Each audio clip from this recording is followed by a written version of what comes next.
Hi everybody, so I'm recording this video on the 12th of May 2021 and the Rust Early Access Beta for Xbox and PlayStation is about to end, with the full release being, well, not that long, about a week away actually, isn't it? It's next week, and depending on which version you buy you might get early access or not. So it's kind of time to do a review and kind of maybe try and answer the question, should you buy Rust? What's it been like? Am I looking forward to it?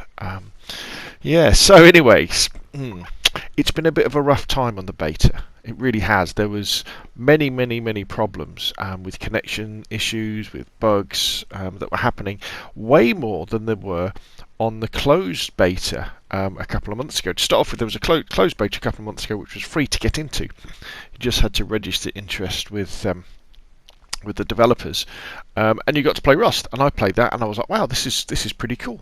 It ran okay on my, I think I did it on the PlayStation 4, and then we got closer to the release date, and I thought, I think Rust could well be a sizable part of my YouTube channel, because it's a survival game, and I know lots of my viewers and subscribers are interested in DayZ, and Rust, although it's a different take on it, it's something I want to investigate. So I thought, right, let's pre-order it on PlayStation, so that I can create some content while the beta is on.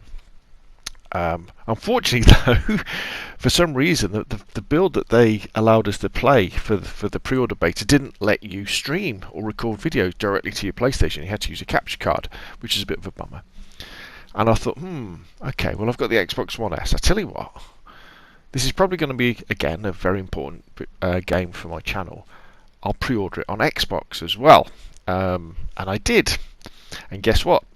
You couldn't stream from your Xbox to Twitch, which is what I would do to kind of record content on it. So I was like, oh, this is a bit of a bummer, this. And there was lots of other bugs that would happen as well. So then they updated it to where we've kind of got the build we've got now, where the game is running okay. And this is PlayStation 4 footage, and it's a bit choppy. It kind of manages 30 frames a second just, I think. On the Xbox One S, it's much smoother. The frame rate is much faster. It looks better. However, on both consoles, it's going to be playable. And I've played quite a bit of Rust on PC, and it feels analogous to that. I mean, you have to remember that the Rust we're getting on console is sort of a few years behind in terms of the stuff that's in it compared to what we're getting on PC. PC have just had a big visual update to the game to make it look better, and there's things like underground railway stations and vehicles and things like that. And a lot of this stuff we're not getting on console to start off with, but the developers are saying that they're going to be introducing them as the game progresses. So let's talk about Rust in terms of, if you like DayZ, or games like Scum, I guess, are you gonna like Rust? And I think probably yes. I think Rust is more of a fantasy take on the survival experience. DayZ is very much a simulator, very realistic, as much as a video game can be realistic, where Rust feels like you're really being pushed into more of an artificial situation. It's still survival, but it's almost like a man-made situation, a bit like the old 1960s TV series The Prisoner, or maybe even something like Lost, where you found yourself on the shores of this island, and everything seems a little bit, it's a little bit cartoony, but it's still very serious. So it still has lots of fascinating places to explore, and all the different biomes that you can explore and do things like that. And the game has amazing crafting and building resources. The bases that you can build are unbelievable. You might even see some of the other people's bases that I'm running past in this footage. And you're like, well, that's really cool. And you can smelt metal and create electrical circuits, do all this wonderful stuff. However, the problem with Rust, especially for solo players, is that on public server there is no quarter given. If people come across you, they chase you and try and kill you. Now, I'm not saying that doesn't happen in like in the likes of DayZ or Scum, but in Rust there isn't really that many places to hide. The landscape is very open. Even the wooded areas, it's very open. It's not like in DayZ where you can run into a forest and really disappear and go to the corner of the map, because the map's much smaller as well. And also, because you don't take your inventory with you when you log off, your character just lies down and goes to sleep on a server.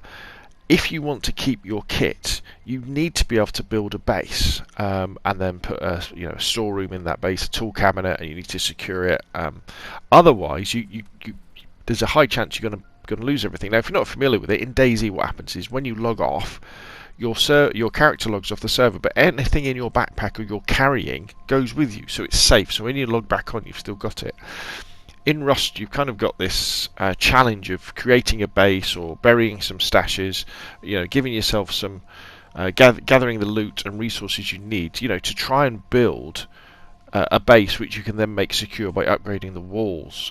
But when you're playing by yourself, that's very difficult. Now, if you're playing with friends, where you can all run around and gather resources, and then build a nice stone-walled, metal-doored base as a starter base, that's really cool. And I think you'll probably enjoy it. But for solos, it is a bit of a challenge and very frustrating as well. I died many times after running across the island to try and find somewhere safe, starting to gather the resources to build a base, and then getting speared in the head or shot with an arrow or shot with a shotgun. I didn't have.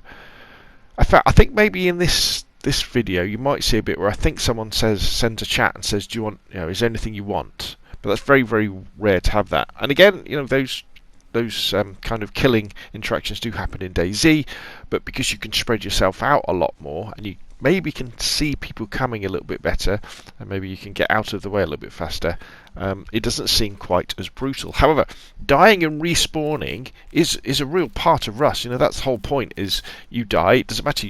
You wake up on a beach, maybe you're only like 2 kilometers away or even less from where you died, so you can get up and you can be back there in a couple of minutes, picking up your stuff if it's still there, or carrying on building your base, or trying to wreak revenge on the person who has just killed you. So should you buy it then? Should you buy Rust? I think as a solo player, I'm going to say I would say hang on. What I'm looking forward to with Rust is private servers. So when the game has its full release, as I'm recording this video, it will be next week. I want to see private servers, and the servers you're going to buy them in game. It's all going to be managed in game apparently, where we can put a password on it, or even better, hopefully it will be whitelisted using people's PlayStation or Xbox usernames. So that would be the best thing. That way we can have PvE, because that's what I'm looking forward to. I'm looking forward to wandering around the map without having to worry about getting shot in the back of the head or stabbed in the back of the head, but by a wooden spear. So I can take my time to learn how to build, and build bases, explore all the different biomes, get a hazmat suit so I can explore the radioactive areas as well, and really get to know the game. Now, I know I could do that on PC, because I do have Rust on PC, and there's a lot more stuff in Rust on PC. However, I enjoyed sitting back in a comfy chair with my controller on a big TV and wandering around doing it like that. And I'm pretty sure there's going to be plenty of other people who would enjoy that as well. So I would say if you're a solo player and you're looking at Rust as a survival experience, like an adventure experience, then wait until it comes out and wait until we see the reviews of the private servers, how we can control them, whether we can limit access to them. That's the big thing. If we've got private servers but you can't limit access, until they develop that, then I'd say, hang on even further. However, if you've got maybe several friends who are really looking forward to Rust coming out, maybe you've had Rust on PC and you're like, yeah, we're all going to get Rust, we're all going to jump into servers and we're going to build bases together, collect resources together, create a clan, go base raiding against other clans, and have fun in Rust that way as a real PvP shooty base raiding experience, then I think this could well be the game for you, because the beauty with things like building bases and raiding bases and that sort of malarkey Rust is it's all very quick. If there's a number of you, you can run around and gather resources and build a base, and then build a furnace, and then build bows, put together bow and arrows, and then go after other people you know, no, pretty quick. We're in DayZ. It takes quite a lot of time to put this stuff together. So that's kind of my feelings after playing the beta. At the moment, for example, I've got a bit of a quandary about the games that I produce content for my YouTube channel. There's been a new Arma 3 DLC that's just come out called Prairie Fire, which is a Vietnam DLC, which I'm really keen to produce content for, and I enjoy it very much. However, to create the content, that's very long-winded in Arma to create stuff, because the missions go on for hours, and it's not like you can just fire it up and do it. Plus, it's on my PC. Got the ongoing stuff with DayZ and developing different XML mods, things like Don's Trader mod has just come out, the XML for that. I'm trying to put my own spin on that. Keen on doing that. Still got ongoing Call of Duty Black Ops Cold War, which I really like. And the reason why I'm mentioning this is that when I have the time to sit down and fire up my PC or fire up my console and play, Rust at the moment, even though I've got early access to it via the beta, doesn't spring to mind. I don't think, oh yeah, I really fancy jumping on Rust and playing Rust.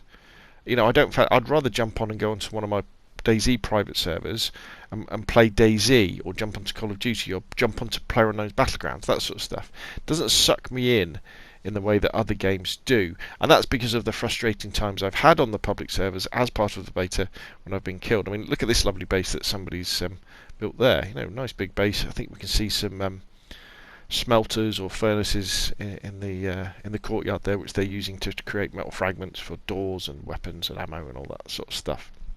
So there we go. So kind of in conclusion then, if you're a solo player but you're looking at Rust thinking this looks good, but I fancy trying it as an adventure survival type thing, I'd say wait until the game comes out and let's see what the private servers are like, what the environment we can create, whether we can create a PvE, a player versus environment by restricting access. I would say wait for that. If you're into the PvP side of things though, and thinking, oh yeah, I really want this, it does run okay on last gen consoles, runs very nice on the Xbox next gen. Don't know about PlayStation 5 because I haven't had a go at that. And especially if you've got lots of friends who are going to be buying it, then I think you're going to have an awful lot of fun with Rust. Okay, that's enough from me. I hope you find the video useful. If you have, hit the like button. If you want to see more of the same, press subscribe, and of course I'll see you again soon.